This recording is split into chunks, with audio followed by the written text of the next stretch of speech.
I will read the credentials of Ashok Kumar for the benefit of our participants and faculty. Dr. Ashok has obtained his PhD from Division of Genetics, IIRI, New Delhi, currently working as a product placement lead and the interim director for Regional Program Asia at the EEIhyd, India. He had more than 2 decades of experience in the area of genetics, plant breeding for developing improved breeding processes and market preferred cultivars in various crops, particularly the millets like sorghum and oilseed crop like castor that resulted in release of more than 100 cultivars and popularized, widely adopted in more than 15 countries. Deploying data-driven decisions in breeding is one of his core area of research. Of course, there is a very lengthy biodata. Just I read out his awards and honors, which he has credited. Starting from 1990s, in 1997, he had received a promising Young Wheat Scientist Award and free bursary by Directorate of Wheat Research, Karnal. Chaudhary Devilal Memorial Outstanding Acrip Center Award for the year 2006 by the ICR. Special Recognition Award by Director General EEIhyd in the year 2008. In the year 2009, Outstanding Scientific Presentation Award by the CAZRI Institute, Rajasthan. Resource Mobilizer Award in the year 2009 by EEIhyd. And again in the same year, special recognition and keynote speaker in the second International Conference and Scientific Meeting, that is on environmental education for climate change adaptation and mitigation, organized by the Environmental Education Network of the Philippines. Best Scientific Poster Presentation Award in the Global Millet Meet in the year subsequently in 2013 as well as in the year 2011. Outstanding Partnership Award of Asia 2014 for sustainable intensification and increasing the crop productivity by 40% among the 3 lakh farmers fields under a project funded by the Bill Melinda Gates Foundation, implemented in more than 11 countries in Africa and Asia.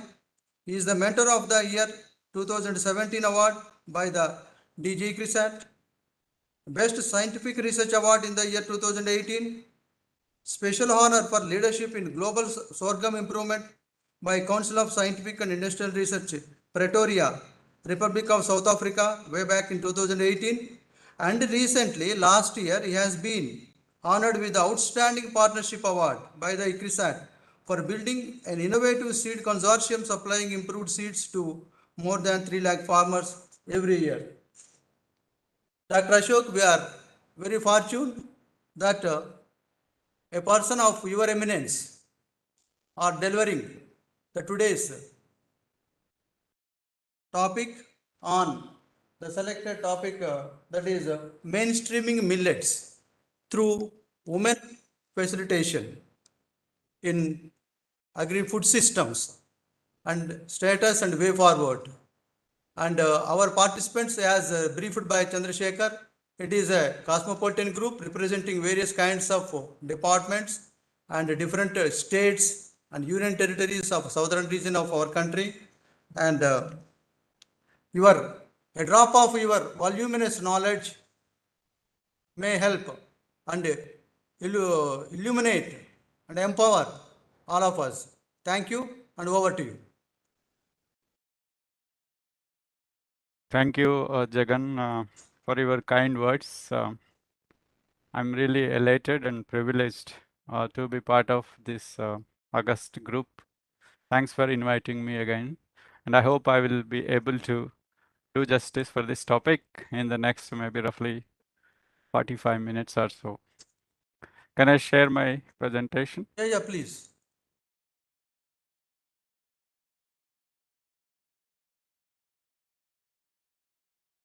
I hope you are able to see this, right? Yeah, it's clear. Yeah. Yes, sir, it is visible. Thank you. Thanks. At the outset, again, there are three important components in this talk. One is millets. Millets itself is a kind of very useful but highly neglected commodities, at least not only India, I think everywhere now we can say that it's globally. And so bringing back millets onto the plates is one of the criteria globally. Now people are working. I think mention has been already made by Dr. Jagan. So mainstreaming millets is definitely a need of the hour. And he nicely asked actually, how come we combine the women facilitation, like engaging more women groups or women in this endeavor? How can we actually take our mainstream millets into the agri-food systems, and where we stand and where we need to go? I think this was the topic, something Jagan and I uh, discussed a bit, and we agreed, okay, I mean, it's a challenging topic, but we should really, it's very timely to do. One is Mahila Kisan Divas. Of course, my greetings to all of you. And number two, International Year of Millets is in the offing, so very close. So I think it's a real good opportunity for all of us to discuss on this subject. And please feel free anywhere if you wish to ask anything. I'm open for answering. Yeah, just to give a brief background about my institution. Of course, I'm sure many of you might have visited. ICRISAT, we recently finished, completed 50 years of our existence. We are headquartered in India, but have also a large presence in Africa. Our main job is actually empowering the farmers for increased profitability, for improved nutrition, climate resilience, particularly in the drylands of Africa and Asia. So in this endeavor, we provide, with the help of partners like you all, provide end-to-end solutions in the agri-food systems by deploying integrated genetic, natural resource management options. So that leads to improved production and then value addition, markets and policy. And we deploy a lot of tools, not only biotech and others, but even digital tools in taking them to farmers and also in sharing the knowledge on the entire aspects of the food system. So there are six, of course, though at landscape level, we work on the entire, cropping systems and farming system. What is required to make a farmer more viable financially, more nutritionally and food secure, and at a sustainable scale. While we do that, we also breed six very important food and nutritious crops. They are sorghum, pearl millet, finger millet, which are actually all part of the millets group, and three legumes: chickpea, pigeon pea, and groundnut, that offer not only nutrition but a very sustainable cropping system in the farmers' fields. So in all these crops, the basic aim is actually to develop varieties that suits the markets and also adapted to the agroecology where they are grown. And we also get very high genetic gain so that they can really benefit the farmers when they reach there. While we also have germplasm for all these six crops, but for five small millet crops: foxtail millet, kodo millet, proso millet, and little millet, and barnyard millet. So all these crops, we maintain the global collections of germplasm, and we supply to all the partners for research and eventual commercialization. Just to briefly touch the vision of the institute is basically to achieve prosperous, food secure, and resilient dryland systems in Asia and Africa, which are home to more than 2 billion people, and where actually maximum people below the poverty line reside, and where malnutrition is a big issue too. So the mission is to reduce poverty, hunger, malnutrition, and environmental degradation. The main values are like inclusive culture. So everybody should be taken on board, consultative process, collaborative. And it's we more important, not me. And leadership by example, strategic and systems thinking. That's one of the main planks we work with. As I mentioned, while the headquarters is in India, Hyderabad, We have also a small office in Delhi for liaising with Government of India. But strong presence in Africa, in Eastern and Southern Africa. We are there in 6 countries, basically in Ethiopia, Kenya, Tanzania, Malawi, Mozambique, and Zimbabwe. So East African headquarters is in Kenya, Nairobi city. In the Western and Central Africa, we have offices in 3 countries. I mean, we work for the entire continent, but specific ECRISAT offices are located in these countries. In Western WCA region, it is Mali, Niger, and Nigeria, while Mali is the headquarters for our WCA program. So this is how the whole institution is organized in terms of 3 global programs and also 3 regional programs. So the 3 global programs actually represents basically the kind of genetic enhancement aspects. And this is natural resource management, like this we call as resilient farm and food systems. And the another one is socioeconomics group, we call it as enabling systems transformation. And actually the genetic enhancement group is called accelerated crop improvement. And each of these global programs, we have number of research clusters led by different senior researchers. So these clusters in turn will work jointly, towards the goal of the institution in a very collaborative mode by deploying the best of tools and processes. And these 3 global programs are supported by 3 regional programs. One is actually I am heading currently, that is Regional Program Asia. And one is in Eastern and Southern Africa, and another in Western and Central Africa. And we have exclusive themes working on inclusion, gender, youth, nutrition, all these aspects. So these are all part and parcel of the entire portfolio what we handle. So as I mentioned, the work is actually not only discovery and development of knowledge or products, but eventually its delivery through a large number of partners like you actually. So we see a great value, not just in creation of product or technology, but eventually its use is the most important requirement. So that's how we call it a holistic approach to build sustainable and inclusive agri-food systems, which involves actually end-to-end from all aspects of the value chain, starting from prioritizing a research problem, looking at the biophysical environments, climate, and the markets, and design and develop products that suit them, and design the seed systems, work with the partners, ensure that seed is supplied. Then, all the management technology is transferred to the farmers. Then it's processing, value addition, improving the market access, and promoting the market development so that people are actually more, farmers, farming will be more profitable, and farm household is more nutritious, and the entire process is environmentally sustainable. And the chain continues actually. This is how we see it as a very holistic agri-food system. If you go a little deeper into what we do in the crop improvement side, of course, one of the strongest component in our crop improvement is the global gene bank we host here in Patancheru campus. We also have 3 gene banks in Africa.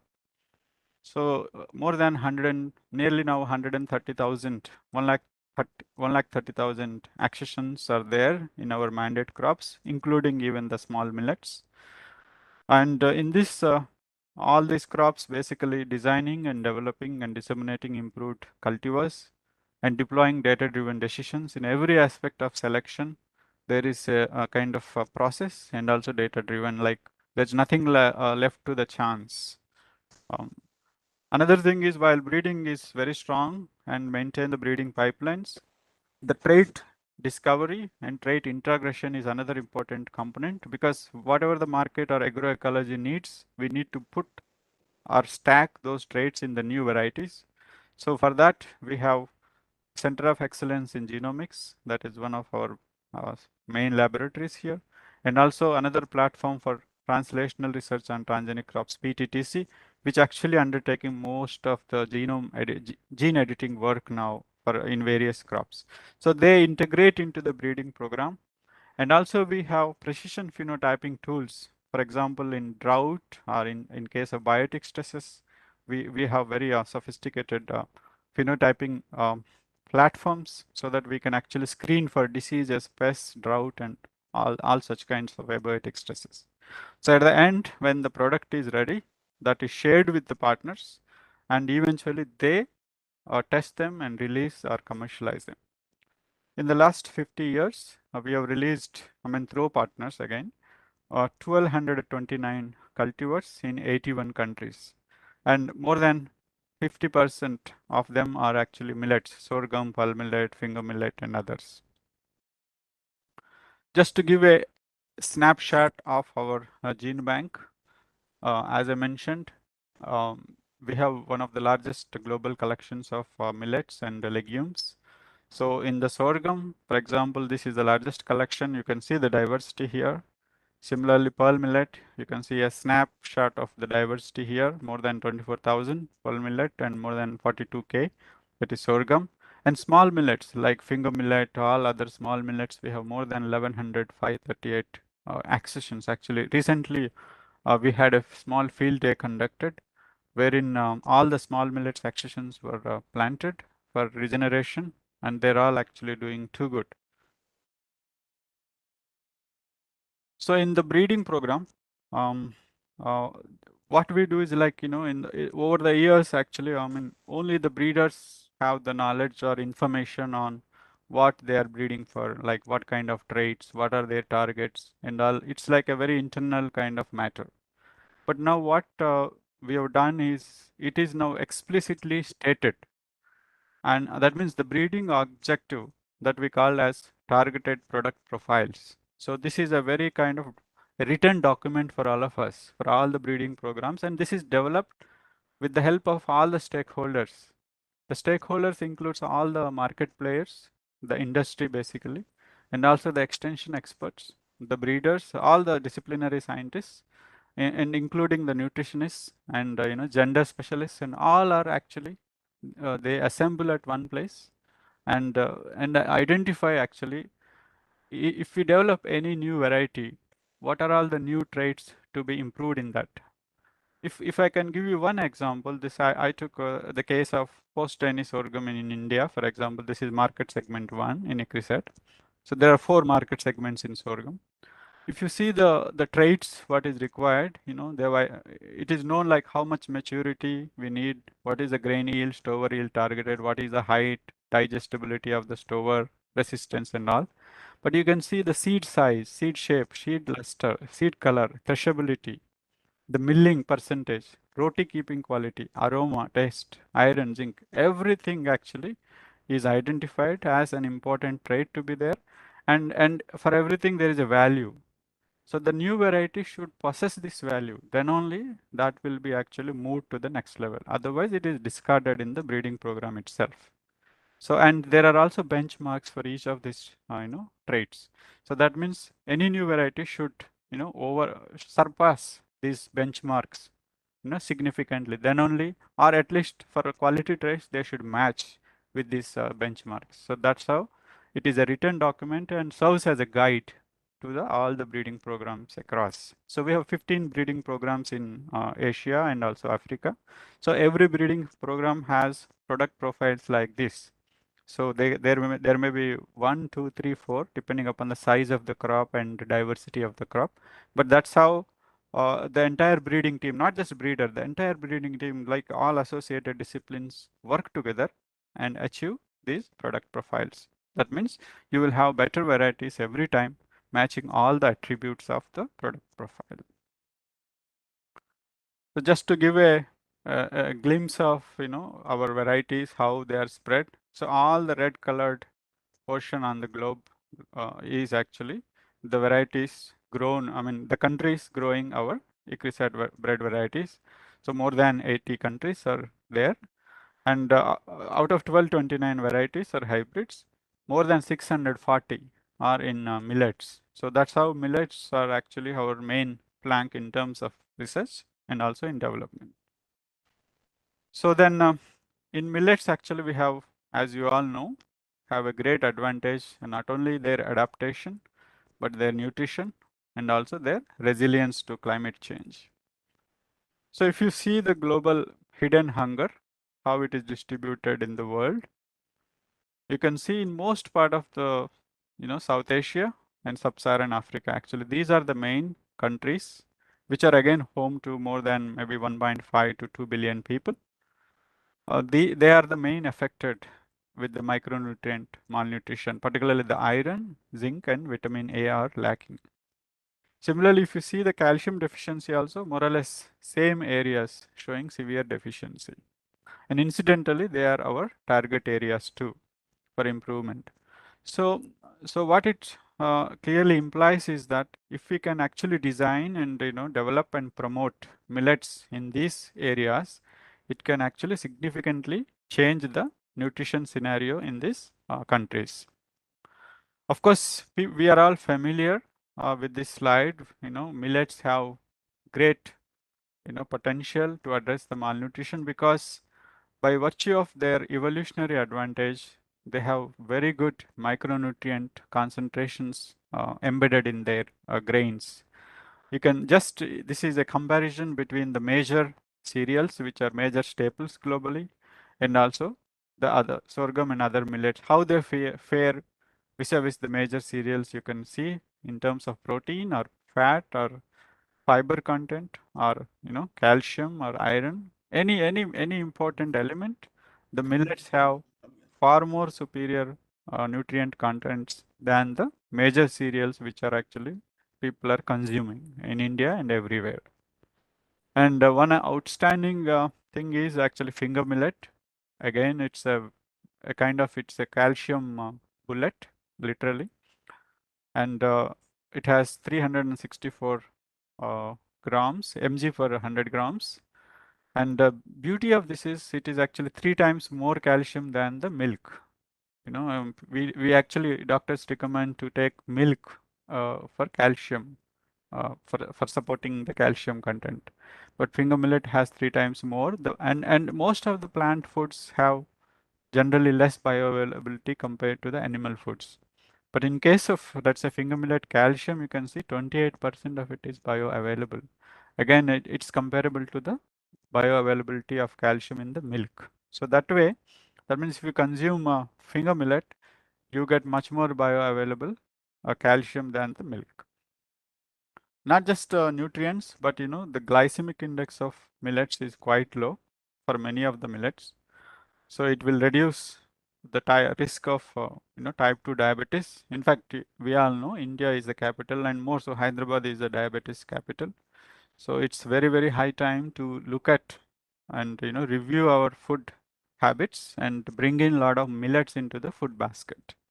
Similarly, millets reduces cholesterol, and also they reduce even anemia, because iron improve, whenever you improve the iron in the pearl millet or any grain, it will reduce to the anemia in the people. And there is sufficient evidence, actually it's a well published evidence showing that eating millets leads to better growth and better cognitive abilities in the children, in addition to all this. And also the antioxidant properties, because of the the polyphenols and related compounds present in the millet grains, which will actually reduce the cancer risk in the people consuming them. So these are all the major health benefits associated with the millets. So, if you take the global millets scenario, I mean, it's undoubtedly India is the epicenter of global millets production and consumption. Even though that consumption is quite low, but still we are, if you see at a global level, then India is the largest producer and consumer of the millets. And out of roughly 17 million hectares area grown in India using millets, 15 million is in 3 major crops, that is pearl millet, sorghum, and finger millet.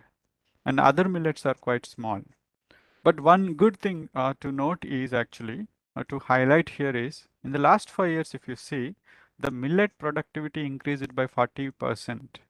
For so long, the impression has been that millets are neglected. They are grown on marginal crops. There is no seed system. I mean, there is no takers. There are no eaters. There is no market. And while all those challenges still exist, but the productivity has significantly 40% in 5 years is like kind of something very high.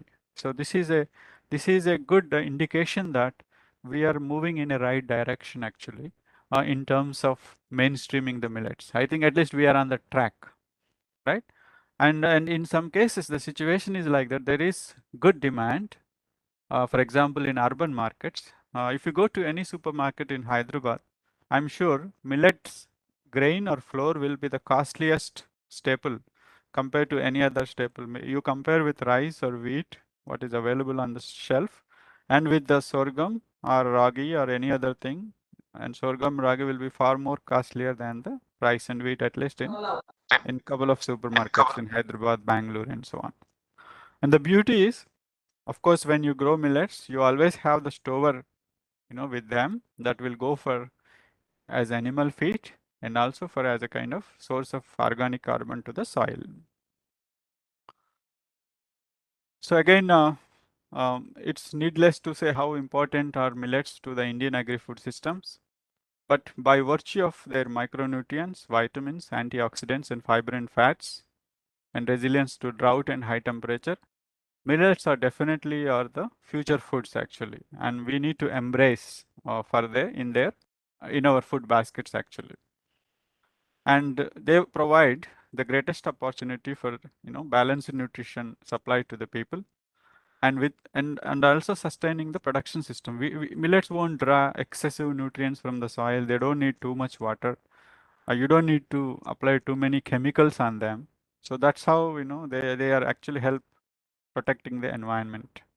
And as already mentioned, the UN General Assembly declared 2023 as International Year of Millets, and Government of India and every organization, all the state governments and even globally, people are actually planning various activities, starting from FAO to everyone, to increase the awareness on the millets, to strengthen the millets production and entire value chain actually. And we are targeting like, okay, strengthening the kind of developing a sustainable, inclusive millet value chain in India and taking these learnings to Africa so that actually it will be a kind of win-win situation to commemorate the International Year of Millets. So this is the theory of change, what we have proposed, what we strongly believe in, because if we need to mainstream the millets through a woman facilitation, so we need to take a gender equity and gender transformative approach involving all the aspects of the value chain, starting from scaling the production technologies, elevating the awareness and creating the strategic demand so that there is a market and growers will get actually profit out of millets cultivation. Then the area will go, supply will go, and availability to the consumers will go. This is how the chain works actually. And it needs a lot of processing and value addition, because unlike other commodities, millets needs some kind of specific processing so that people can consume it. So then one has to commercialize and consumption, because many people will not have the skill set or the time to actually process them. So we need to have a very low cost, simple processing mechanisms and processing units actually, so that more and more products are developed and supplied to the consumers. So that's how one can mainstream by implementing the interventions on the various stages of the value chain by following a gender equity and gender transformative approach for mainstreaming the millets. While millets are known for their nutrient superiority, but if you go and see in the gene bank, even within each crop, if you say finger millet, and you have, let's say we know that 365 mg is the available calcium, but if you see the gene bank, there are more than 3,000 to 4,000 ppm calcium is available. Similarly, the iron content more than 50s and zinc more than 50s again. So this is how include even the proteins and others in a very higher quantity. See, 14%, 15% protein is available actually in the millets. So this means there is still, while they are already rich, we know, but still there is a scope by breeding to improve further not only the yield, but even the nutritional quality, nutrient contents of the millet crops. So in the breeding, another important challenge, the group face is a very, new pests and diseases and new kind of, climate change and other problems in addressing, which really affect the crop productivity. One of such things is fall armyworm. Actually, in 5 years ago, in fact, in Nikrisat, when we planted some 5 to 6 hectares of sorghum breeding experiments, the entire crop was literally eaten away by the fall armyworm. That was the first time we have seen fall armyworm on the field, and which has actually literally eaten away. So from that stage, so then we had to physically remove the larvae and put the granules in the rolls of the plant. So from that stage, now we have reached to a level. So this is a kind of artificial screening facility for the fall armyworm, which first time in the world we have standardized, wherein fall armyworm can be grown in the laboratory, artificially reared, and you can actually screen your genotypes whether there is any resistance. What is interesting is we noticed even in the elite, parental lines and cultivars, there is significant difference for towards fall armyworm resistance. I mean, some are quite susceptible, some are moderate, some are quite resistant. They can withstand even the fall armyworm damage, or in some cases the infection itself is less. The second thing is the climate change. Like everyone knows how difficult, and every day we are seeing, like you see in Hyderabad how it is raining. 1080 mm is a rainfall in this year in our location, which normal is 850. So in fact, we are semi-arid tropics we are working for, and 1080 is not a semi-arid tropic actually. So that's the kind of challenges, it's happening every day. So to overcome such scenario, so we have developed artificial screening mechanisms wherein actually we can modulate the CO2 concentration, and we can even temperature. We can provide various gradients, and we can test the genotypes in case of increased temperature and increased CO2 by various treatments, how the crop growth is affected, how nutrition is affected, how the pest and disease incident is affected. We can actually see here and identify genotypes which have the potential to overcome such scenarios. So those kinds of things we are using in developing the products. Some of the interesting novel mechanisms for abiotic stress screening is a LACI scan facility based on the growth, initial growth in the pots. So, by the cameras, we can actually capture and what are the plants having the traits that can really withstand the abiotic stress, particularly the low water stress. Similarly, this is a NIRS, laboratory based NIRS, which can actually assess iron and zinc or protein or any other kind of nutrient quality in the laboratory. But this now we have developed into a kind of handheld NIRS equipment where actually you can take to the farmer's field, or you can take to the market, and you can find out, by taking a sample of the grain, you can assess how much protein is there or how much iron and zinc is there. So these kind of things are now possible. Similarly, drone phenotyping, this is quite commonly now coming everywhere to assess the biomass or to assess the crop cover or stress scenarios. So all these things, this is another new phenotyping method now that has come into place. Though it's not millet, but one new technique is computer tomography that is being routinely now used in developed here last year and now used in groundnut. Without opening the groundnut pod, you can actually see the what is the seed size, how many seeds are there, or what is the shelling percentage. All that can be measured without splitting the pod. So that's the kind of phenotyping tools now have come into place. So using all this germplasm, or breeding methodologies, phenotyping and genotyping, developing biofortified cultivars is given very high thrust, particularly for improving the iron and zinc in the grain. So in one case, India's first biofortified pearl millet variety released in 2013. It developed by the ICRISAT, but released it through the Maharashtra MP KV Rahuri. So it is named as Dhanashakti. It has high yield and also high iron and zinc. It's grown by now even more than 80,000 farmers in the country, as it is still grown, and there are many other improved hybrids are also released thereafter. Similarly, in sorghum, Parbhani Shakti is the first nutrient-rich variety released in 2018. It's grown by 30 to 40,000 farmers, and more varieties are in the pipeline in this case. So these are some of the examples how, within without using much sophisticated tools, still we can actually improve not only the yield but grain, iron, and zinc and other important traits in the varieties. One of the thing is, as mentioned already, made like when you develop a product, I mean that's not the end of the road. It has to go to the farmer as early as possible. Then only we can actually the gains whatever we anticipate will actually come in the farmer's field once they adopt them. So for that, one need to have a kind of very efficient seed systems. And unfortunately, millets are a kind of crop commodity, where where you have actually very weak kind of seed system, because we don't have much huge demand and there are no private sector actually working. So that is one reason. And that's another important thing is very limited awareness of the farmers and the millets, because millet area is less, and even though area is there, they hardly know about any new seed. They just use what they were using for maybe decades.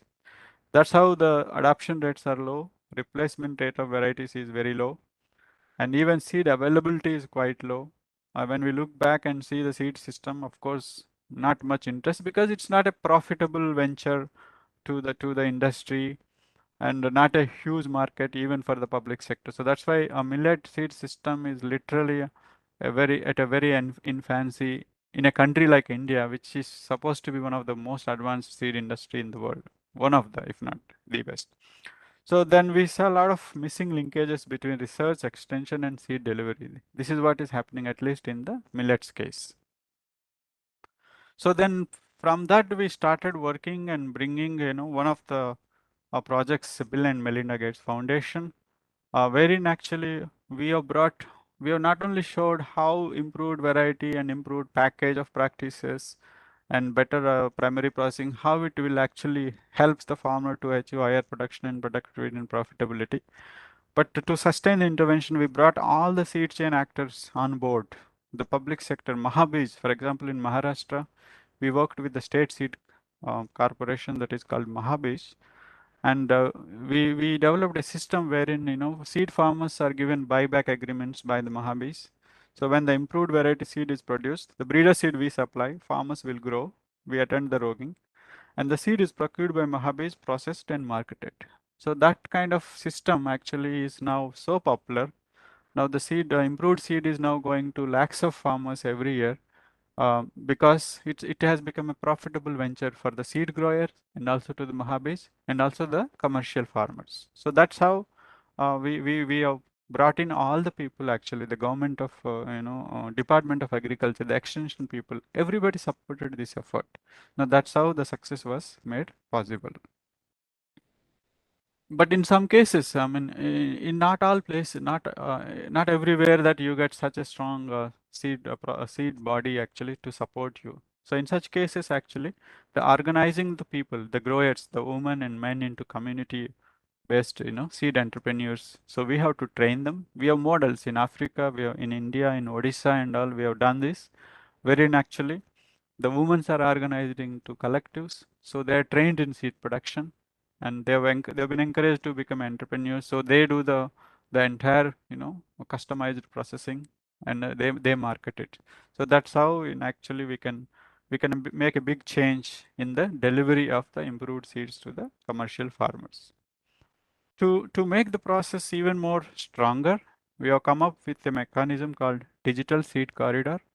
Actually, it's a very nice platform wherein you have in estimating the seed demand, in its seed production and in seed distribution, we can use the digital tools actually, so that it will be very efficient and we have a data for everything.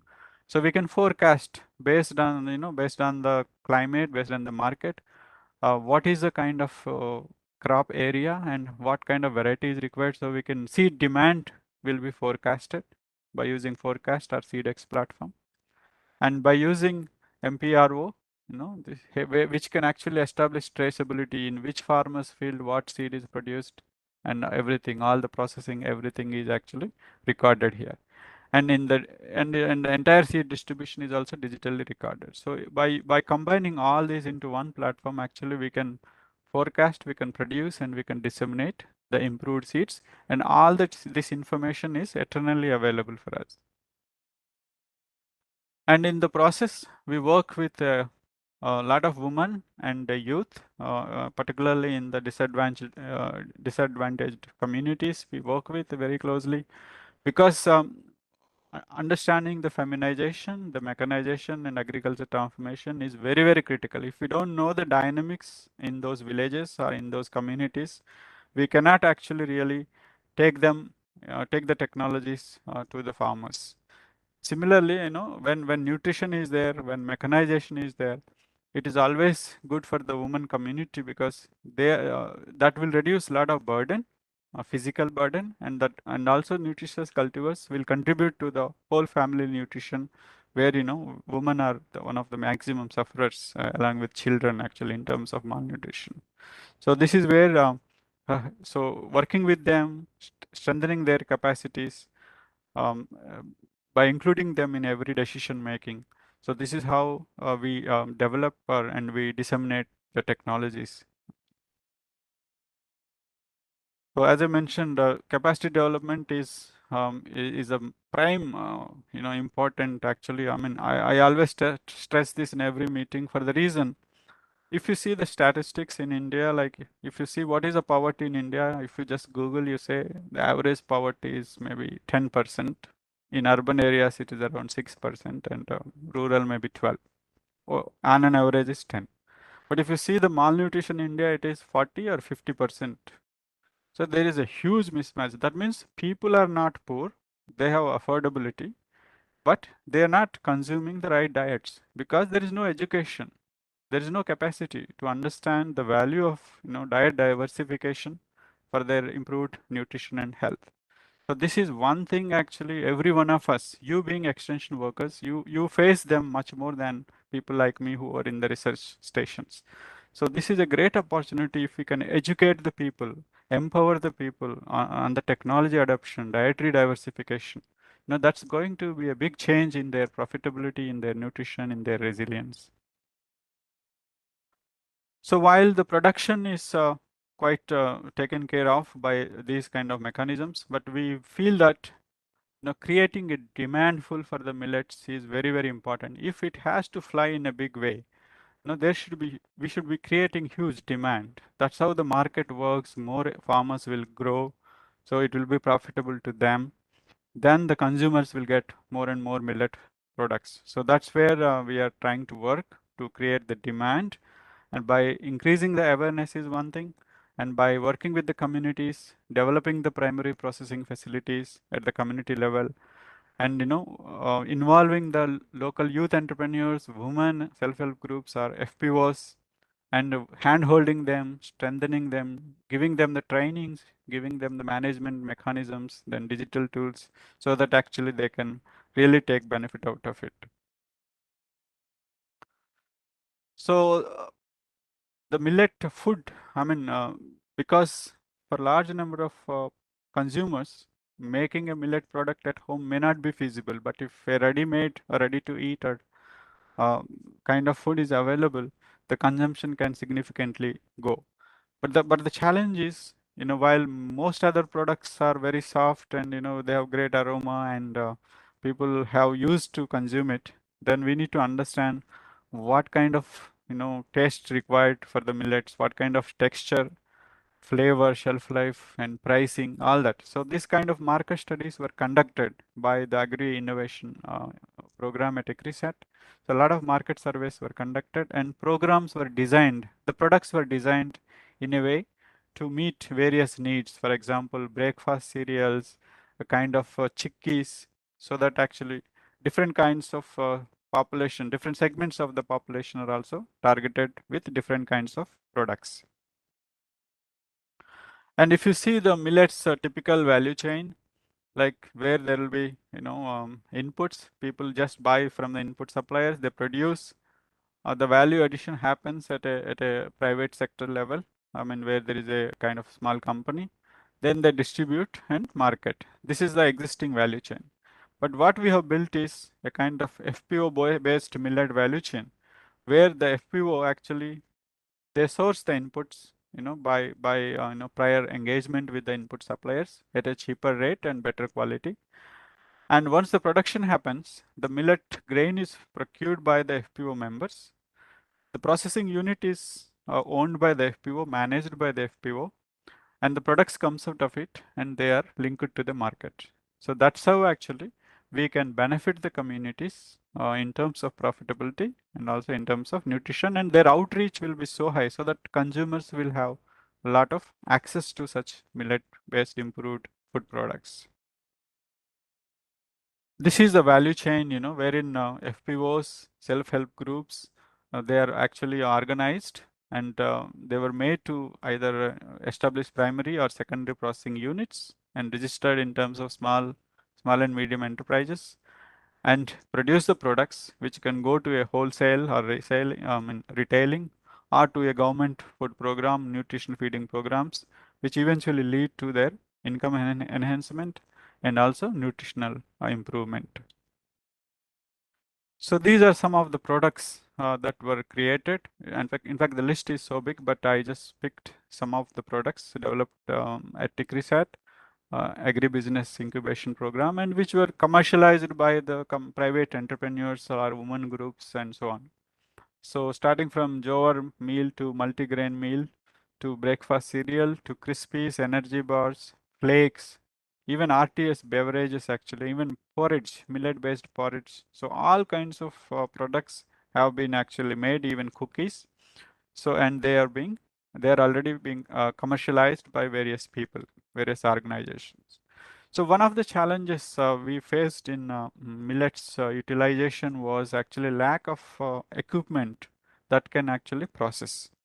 So what we talked to many of the manufacturers, and some of them were actually designed locally, and very low cost but very efficient machineries were developed, and these were supplied to the individuals and communities, FPOs and so on. You can see a simple sorter and grader, which can really get you clean sweet, enough good quality, then dehullers to remove the outer coat in some small millets, and the millet mill to uh, make the seed into a flour, which will, there are blenders, there are baking in kind of equipment. So for various products can be simply made by using all this equipment, which are quite cheap, easy to be operated, installed and managed. So that's how the communities could take advantage of the millet based markets. Just to share with you some important success stories in the recent past in this way. One of the projects, this is funded by actual government of Telangana. This is called Giri Poshana, particularly focusing on the vulnerable tribal groups, PVTGs. And this is implemented in the ITDA regions in the Telangana state, wherein the sorghum and millets, along with some pulses, nutritious products are actually made at the community level and shared among the community itself. So that actually showed there's a lot of reduction in the underweight in the children. That means people are gaining weight, healthy weights, and improving the hemoglobin levels of the anemic population. So this is one important such mechanism. And the second thing is school feeding programs in India, particularly midday meal school programs in India and also in Tanzania, and also in other countries like Malawi in Africa. Such programs are undertaken. Another thing is the communities, to have a longer sustainability. The communities are not only educated, they are empowered with the technology, with the management training, and also they are made to take FSS AI license. so that the food processing unit always should have this license so that they can actually commercialize in a big way. So, and you can see the women communities, they are manufacturing and they are selling their products. Large number of products are already being marketed by this kind of mechanism. And even in Africa, a lot of biofortified cultivars developed here have been shared there and they have been released. This is the first biofortified pulmonary variety there, Chakti, which is so in West Africa. It was released, and education, food processing technique knowledge was passed to the communities, not only the production technology but even the processing one. And even in the school feeding programs, the finger millet, because that's a major crop in Eastern and Southern Africa, people consume a lot of finger millet over there. So a lot of products were made and supplied through the school feeding programs. And also even in the school, whenever there is a small place, they have been made to cultivate a school garden, wherein you can have diverse millets and legumes, and the diverse diets will be, I mean, educated people will be educated, to include diverse diets. Similarly, the recipe books, for example, sorghum-based recipes, all were compiled, published, and shared among the communities. So in the particularly in the last 1 year, 1.5 year until recently, and still this is in process actually. We are working very closely with the Ministry of Agriculture, Government of India, and many other state governments, wherein how can we, what do we do actually to mainstream the millets in the country and elsewhere? What are all the things we need to do? So we submitted a joint project actually with the Indian Institute of Millet Research and many other state agriculture universities. So we are proposing actually to organize a millet challenge in India, elicit ideas from the women groups, youth, and let's fund them, empower them, and ensure that the products actually go to the market. So that is one big intervention we proposed, and it's actually approved by them, and we are just awaiting the final letter from them. And there will be nutrition on wheels. Actually, I mean, that's how one can take from the production area to consumption areas when we have to actually transport locally. So because market forces are not operating in every place actually. Similarly, midday meal schemes we proposed as a big intervention in 10 states. Then tribal populations which are actually suffering from malnutrition, but where actually millets are preferred as a food. So those kind of interventions we are encouraging.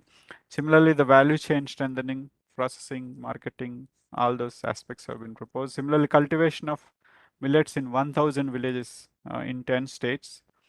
Then another important thing is establishing standards and efficacies. So far, actually, I mean, there's nobody really seriously monitoring. People are just saying, multigrain multigrain atta with millets, but the millet could be just 1% or 2%. So that's not a really millet food. So there should be a very effective standards and efficacy so that, to be called a millet food, at least X percentage of millet should be there in that. So that standards we are establishing in this. And then 50 new FPOs, particularly focusing on millets, and also small and medium enterprises in 10 states have been proposed. This coming to almost at the end of my presentation, last maybe 3-4 slides. So we see that International Year of Millets is a great opportunity to promote millets as a key component for our food basket.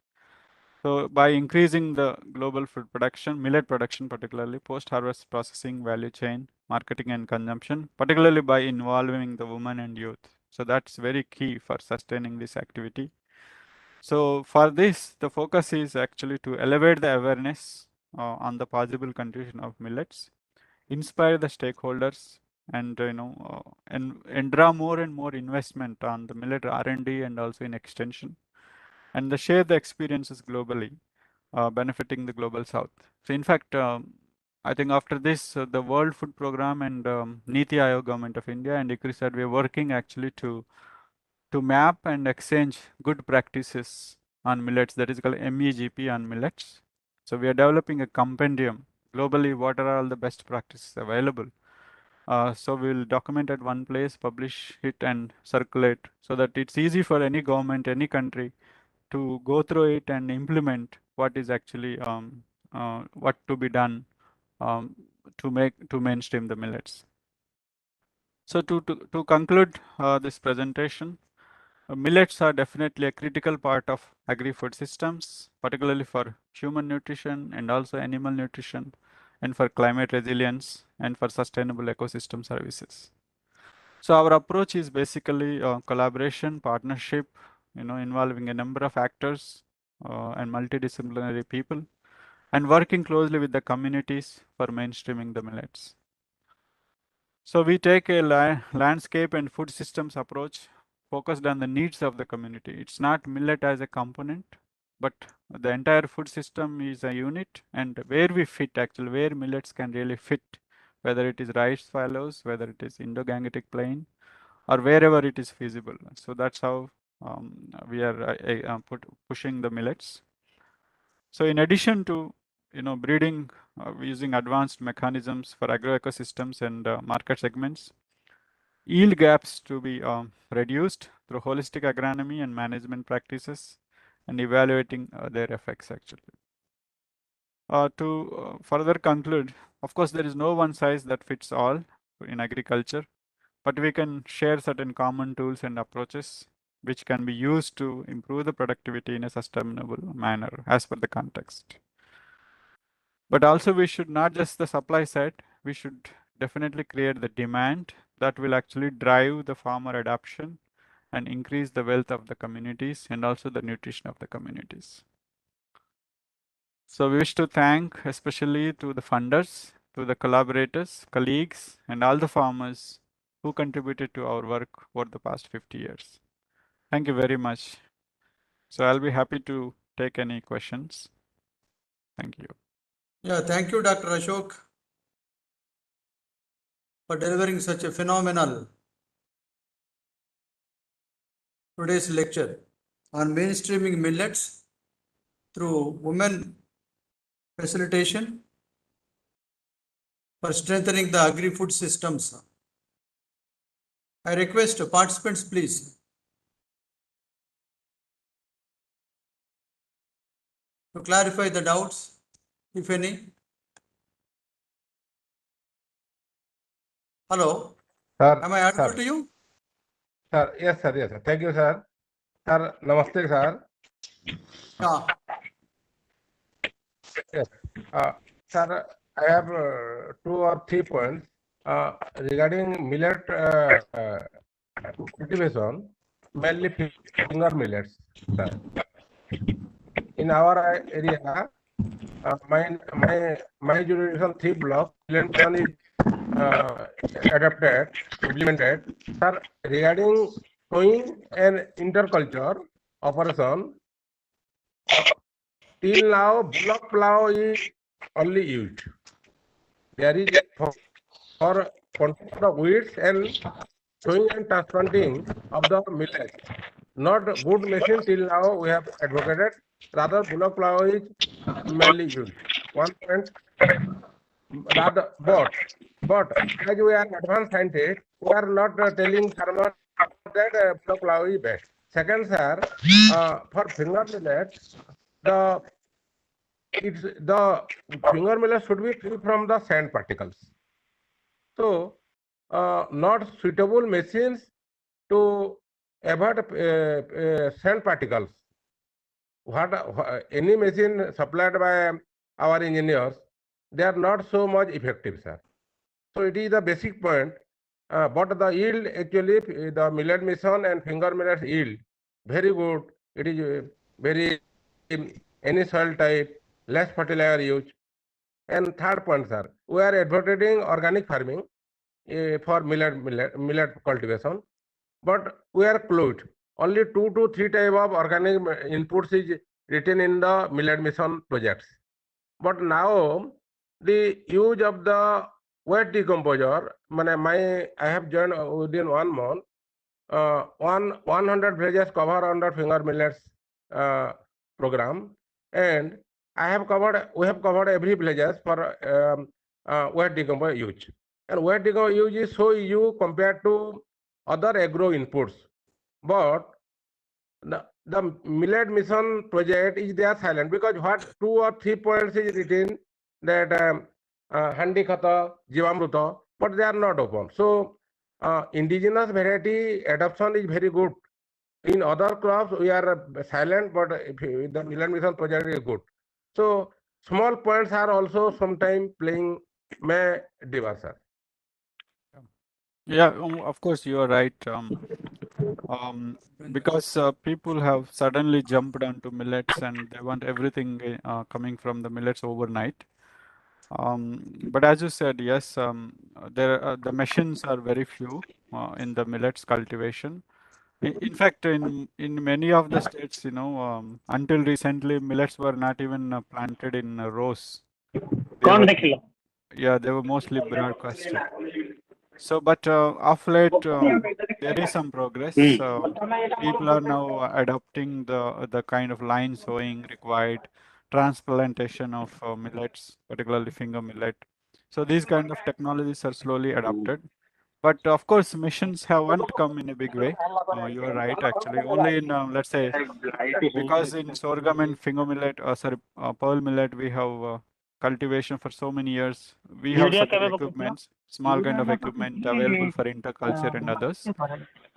So they can be implemented. Actually, we have demonstrated in Maharashtra how, if you undertake line sowing, how you can do interculture with small implements. In fact, we supplied those in implements to the farmers also. So that's how we can actually reduce the cost of cultivation, and we don't need to use the chemicals for weed control. The second thing is, yeah, some of the equipment graders and what I've shown in one of the slides, actually they can separate the finger millet grains from the sand particles. One has to do, of course, utmost care while harvesting the finger millet, and also not to keep them on the floor. Should always use, a kind of tarpaulin or something on the bottom, so that it will never come into contact with the soil. The another thing is the missions have they can blow, based on, they can separate actually the sand particles from the finger millets.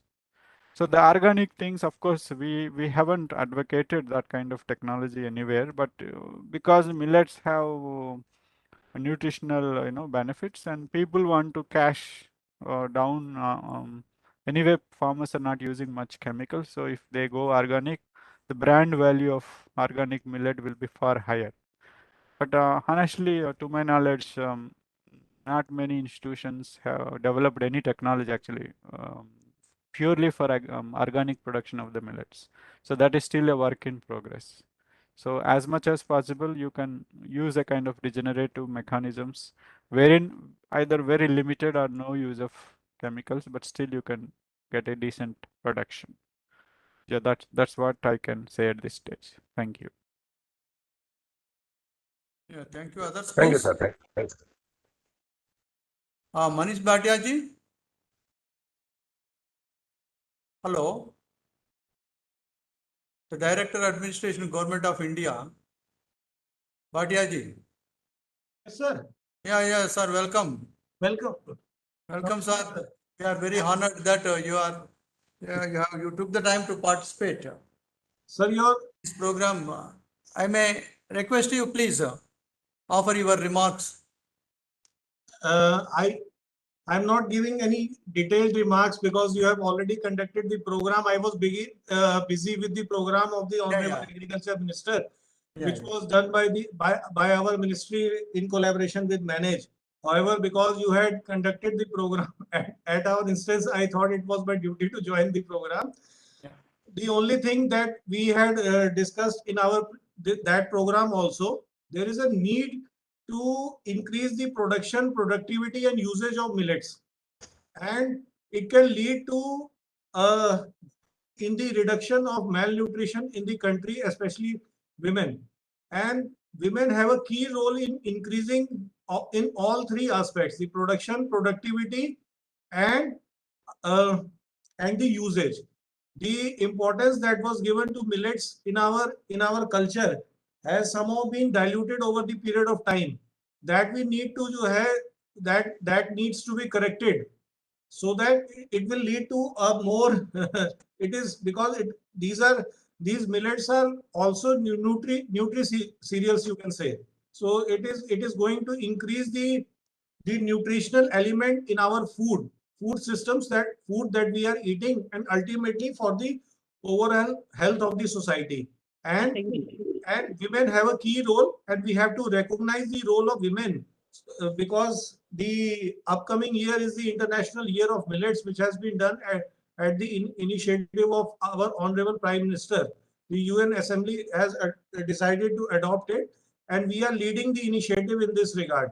So it is our prime responsibility to work in this direction and recognize the role of women in agriculture, and particularly the role of towards the giving importance to the millets. Thank you, sir. This is what I wanted to say. Thank you. Yeah, thank you, sir. Thank you very much. Please mute. Some of you are disturbing the program. I request to mute. Really, you have thrown the light, highlighted the role of women, how we can delineate in future, and increasing the production and productivity of the millets in order to mainstreaming into the main food basket. Yes, So sir. thank you, sir, for your presence, sir, in spite of your busy schedule. So thank you to all the participants, and sir for inviting me for the Yeah, thank you. Thank you. sir. I think you are in urgency to leave. Thank you. Thank you, sir. Other participants, please. If you have any doubts, you can clarify with Dr. Ashok. Who is speaking, please? I request. Hello, good afternoon, sir. Yeah, please. Sir, my name is Smita, and I'm agriculture officer from Kerala. Sir, I want to ask that does soil fertility or soil erosion does affect millet production in Kerala? Yes, madam. Definitely, any crop for that matter. Soil fertility and erosion. Erosion should not be there. Means either we have to protect by either raising bunds or I don't know, mulching, whatever is feasible, depending upon the gradient you have. So one Sir, has to. Sir, actually in Kerala, as you know, that there is more rain spells. So the climate over here is favorable for ragi and all. Not much area is there in Kerala, but you can actually test how they perform on a limited scale. You can make an attempt because you will have access to farmers. So at least some areas you can see adjoining to Tamil Nadu, because Tamil Nadu and Kerala are one of the strongest millet growing states in the country. Okay. Particularly southern part of Karnataka. And also, of course, northern Karnataka is famous for sorghum, but southern is for the finger millet. Similarly, in Tamil Nadu, you have a lot of millets, all kinds of millets. So you can make an attempt, but as such, as you mentioned, Kerala is not a big player in the millets cultivation because they have many other crops which are far more valuable, I hope. But you can make an attempt. Others, please. Yes, sir. Yes, true. As you truly said, that border part of the Tamil Nadu part, they can take up the millets, sir. Because they are the climate is similar to the Tamil Nadu effect only.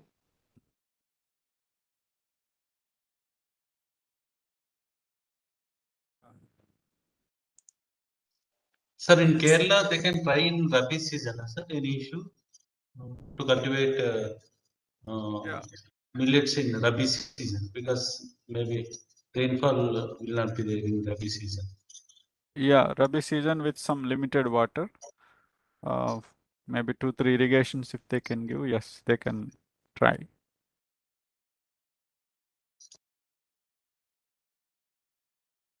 In fact, if I can tell, a lot of high rainfall states, like for example Assam, Odisha, I mean, in spite of their heavy rainfall, they grow. They are, of course, Odisha's finger millet and Odisha's millet mission is a well-known success story now. But even states like Assam, they are coming up with Assam millet mission now.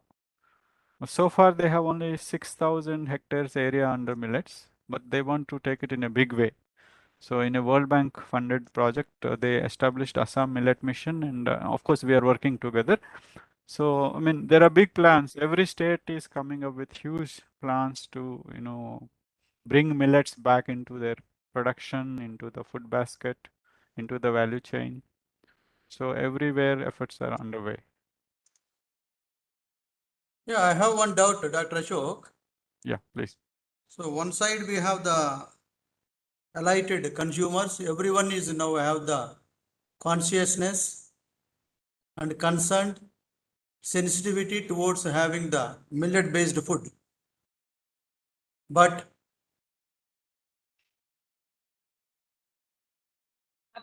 growers, the number of growers, either in terms of acreage, is not increasing exponentially in tune with the aspirations of the consumers.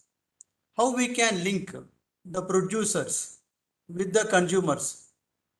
How the producers can get the feeling and sensitivity of the real-time consumers? Are we missing that link? Yeah. So that's what, how the women can play that role, that space, that void. Yeah, that's a super good question. Thank you for that. You're right, actually. Like while consumers are actually some people are ready to pay and even a significant amount of money for the millet products, and they don't have access. And millet farmers actually are not getting benefit out of those higher prices. If you go to any millet farmer, they don't get any great value for their their produce in terms of their grain. So that means the mechanism, whatever is there in between, between the producer and the consumer, actually they are making maximum benefit in the current system. So that is where actually we have showed in one of the slides. Actually, what we are doing is actually we are forming the people, producers into groups, whether women self-help group or whether it is a farmer producer organization, FPO. So it's like everything from input. So they get an advantage, quality input at a cheaper rate and timely. And they have, because we give them entire seed technology, everything. So the production is very good. The production is actually procured by the FPO or the women group. So then they process it and they market it. So that way actually, so the whatever the consumer is paying, the maximum out of it will go to the FPO. That means it's nothing but the community. So that's how we see. I mean, if we engage more women, more youth in this FPO activity, or small enterprises, small entrepreneur groups. So that's where actually, but we need to support them. They need some institution or some organization hand holding them to get established first. If once that is done, and that can move on sustainably. So that's a model we are coming up with. Yeah, thank you. So that is what is required. Looking at the middle level extension officials are looking at such kind of platforms, and you are working mainly on 3 millets, mainly sorghum, of course, pearl millet and finger millet. There is a one crop quinoa, which is more proteinaceous and which acts as a barrier for the what you are quoting as a type 2 diabetes, is it rampant among the total subcontinent. So what is your opinion in promotion of quinoa by CRISAT? No, in fact, if you compare, Dr. Jagan, quinoa's nutritional quality vis-a-vis the table what I've shown, how millets vis-a-vis major cereals, quinoa is no better than any of the millets what we have. In fact, some of the millets are even superior than the quinoa. The only thing is because a lot of Indian diaspora lives in US, and in US quinoa is a popular food as a kind of health food. So simply they start buying it. But if you compare, in terms of its nutritional value, nowhere greater than, let's say, our korra or any other small millets. So that way, that is one education we need to do in the country. Like, don't waste money on quinoa. you actually take small millets which are equally better as a food source. Yeah. So that way, I mean, no question of promoting quinoa. Yeah, That's my answer, doctor. We should brand That's this. our millets like that, sir. Then only it will get Exactly. clear. Exactly. That's a correct way. One of our intervention is brand our millets as the superfoods and go to the world market that yes, this is an Indian millet with superior quality for your health and at a much cheaper rate than what quinoa or any other food for that. Sir, as you truly said, we have in 2017 and 18 we took up in the millet growing in the mission mode in northern Karnataka in Raichur district. In the initial years, it has gone very well. But as Jagan sir told, the the economic benefit of the grow is very less, sir. Yeah. What is the major drawback in this growing of millets? That's the only thing. Yeah, I mean, this is a very good point. Actually, this is a correct observation. In fact, I attended one of the meeting where Dr. Ashok Dalwai, he made a mention of this. See, now there is demand for millets. People are willing to pay for it. But if you want to increase the millet area, which crop it will replace? So it should be more profitable or equally profitable as the crop it replaces, right? Otherwise, why the farmer has to grow millet just because people want to eat millet? So, Yes, sir. Yes, so sir. the challenge is we need to increase the millets production and productivity in a way that it becomes competitive for the farmer to grow millet. So Yes, sir. that is a challenge for each one of us. If I'm a researcher or if I'm an extension worker, whosoever I am, or an input person or credit person, whosoever, if we all can really improve the productivity of millets so that it will be competitive and it can be, go to any of the agroecology where farmers will be happy to grow it because they're getting ample production. So their profitability is not reduced and that can go to the entire value chain. So that's the way. So that is the actually need of the hour now. While awareness will go on at a higher level and everyone's level, but as a researcher and as an officer, our job is actually to ensure that the productivity reaches its peak. So that's how we can bring them back. Right. The byproducts also. Hmm. What do you feel about the scope of byproducts in the millets? You mean to say byproducts is from the Valuation. store? Yeah. Valuation. Oh yeah, of course, millet is synonymous with processing. I mean, without value addition, millets will not fly at all. I mean, let's say, suppose if many of us may like to eat sorghum roti, but I'm sure 90% of the households they doesn't know how to make a good sorghum roti. Right? Similarly, I mean, like korra or any other small areca or any small millet, unless it is processed in a small scale or big scale, but we cannot consume it. So that processing is a part and parcel of the millets value chain. That's why the low cost equipment what we have shown. Yeah. And at maybe 5-10 years ago there weren't any proper machinery available, but now there is plenty. In fact, it's a revolution happened in terms of millets processing. So yeah, that's a good opportunity. But as you said, yes, processing is a must. A kind of household processing to community processing to large scale commercial processing. All methods are available now. Any others, please, participants?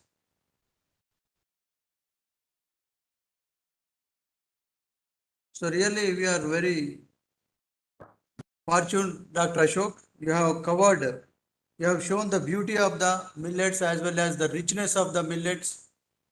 And you have covered the gender equity and the gender transformation approach, designing the efficient seed systems, digital seed corridor for millet seed value chains. And the another highlight of the topic is demand-driven product development. This is what exactly how we can connect the producers with the real-time consumers and in nutrient enhancement, linking food systems. Example, that is the success story of Giri Poshana and the interventions which you have mentioned to mainstream the millets are highly relevant and practical and applicable. And clearly you have delineated the women's role, how they can reorganize, how they can come as a group in a community mode, take the mantle of mainstreaming the millets. It's an eye opener for us. Really, this topic has given a new vista how we can rope in our advisories, especially the middle level extension officials, how they can customize their advisories on millets. So with this, I thank Dr. Ashok immensely, and he happened to be my classmate, and we both are classmates in undergraduation at Asharopet. Ours is the first batch. Just I am revealing now. So I am proud to say that he is one of the greatest breeder, acknowledged breeder, a seasoned breeder. Thank you. The ICRISAT is having, and we hope that the farming community will get benefited immensely with much more cultivars and varieties in millets, with all your breeding efforts. Now the official vote of thanks will be by Dr. Shirisha, the assistant professor of our institute, EEI Hyderabad. Thank you, sir. And that's the end of our webinar. As we need to conclude our webinar, online webinar, with a formal vote of thanks. And I feel it as Before a that, privilege. Shirisha, let me. So I request all the participants, please switch on your videos, unmute your video, please. We will have a snap. I request all, please.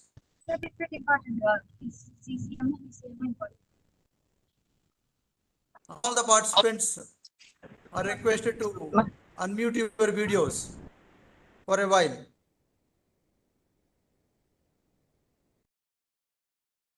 Rajgaru, our technical team, please. Please put sir. Please put. Is it visible to you?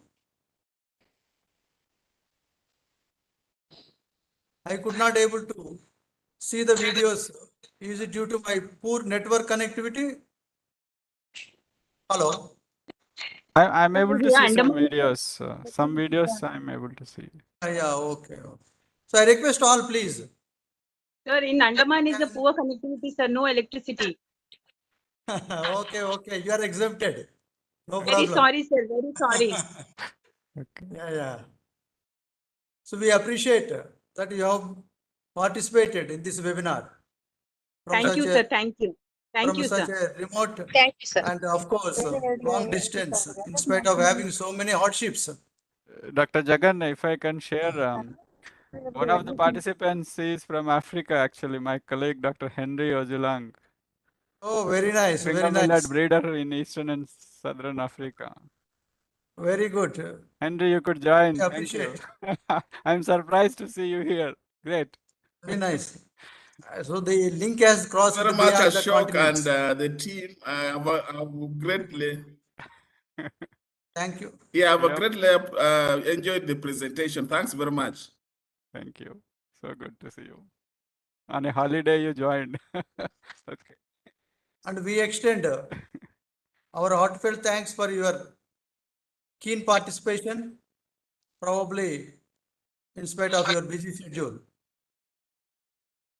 Yeah, is it okay, Rajgaru? Yes, sir. Okay. Right, okay. I will request Dr. Sirisha, please proceed. Okay, sir. Yeah. Okay, now we are about to conclude our webinar with a formal vote of thanks. And I feel it as a privilege to propose vote of thanks on this occasion. And firstly, I would like to thank Dr. Ashok Kumar, sir, Interim Director, Regional Program Asia ICRISAT, for accepting our invitation and to be a lead speaker in this webinar on the topic mainstreaming millets through women facilitation in agri-food systems. And sir has covered many topics, as director sir has already said. Sir has touched many topics and increased the richness of this millets including gender-oriented technologies, creating demand pull for millets, and processing machinery, empowering local communities, and many success stories on linking food systems, value addition and entrepreneurship, and biofortification of millets, etc. And thank you so much, sir, for your wonderful interaction with our participants, also answering all their queries very patiently. Thank you for delivering a very wonderful session and making this webinar a successful one. Thank you so much, sir. And now I would like to thank our Director EEI, Dr. Jagan Mohan Reddy, sir, for making arrangements for this webinar and by inviting Ashok Kumar, sir, and also planning meticulous planning of the training program and including the webinar in this training schedule. Thank you so much, sir, for giving all of us opportunity to hear about the millets, mainstreaming of millets from Ashok Kumar, sir. And I would also like to thank Chandrasekhar sir and Vijay Lakshmi madam for the background work they did for the planning of this webinar. And I also thank all the EEI faculty who are in and out in this webinar. And I would like to thank our technical team for making arrangement of this digital platform and running the webinar very smoothly without any network issues. And I would also, last but not least, I would like to thank all our participants and both the trainee participants as well as the outside participants participating in this webinar enthusiastically and interacting with Ashok Kumar sir. And thank you so much for your participation. Thank you, everyone. Thank you, sir. Thank you. So shortly we will share the PPT also with the permission of Dr. Ashok. Absolutely fine. We are open. We will share the PPT with to all the participants. Definitely. Sure. Thank you very much. Thank you. Thank you, Dr. Ashok. Thank you. Thank you. Thank you, sir. Thank you, sir. Thank you. Thank you. I request all the participants of the online training program, please join by 2:30. Okay. Okay, sir. Post evaluation and ATA form కూడా పెడతా fill up చేసి. Yeah, post evaluation we will keep after 3 o'clock. We have one session. I have my session has to be completed. We will have 40 minutes of my session.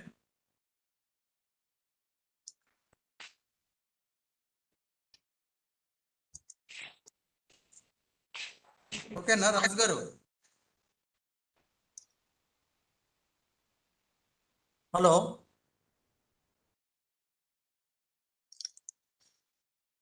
Meena Kumari madam, how are you? I'm fine, thank you, ma'am. Yeah. Sir, Meena Kumari madam from Bangalore GKVK trainee, sir. She attended our off-campus training program. Very good, very good. We appreciate. Yeah, and Thank she is you. a good meditator, sir. And she teached all of us. She took one meditation class for all of us.